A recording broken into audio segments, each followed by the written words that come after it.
এই ছেলে, এই মোবাইল এটা টিপা না বেটা, উঠো এখান থেকে, উঠে যাও, ওঠ বেটা, না ফরমান বেটা, অপদার্থ কোথাকার বেটা।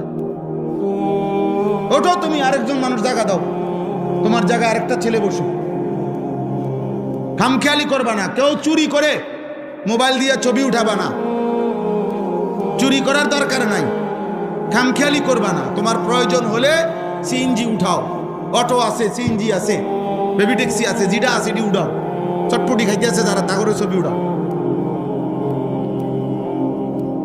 খামখেয়ালি করো না আব্বা, আমি নিষেধ করলাম। পাথর হয়ে যায়ও না, পাথর। এমন দুর্ভাগা হয়েও না যে কলিজার মধ্যে আল্লাহর কথা ঢোকেই না, কোনোভাবেই আল্লাহর ভয় আসে না। আর এটা নাফরমান, এই কলিজা পাথর কলিজা। আল্লাহ তাআলা বলেন এমন পাথর কলিজা নাফরমান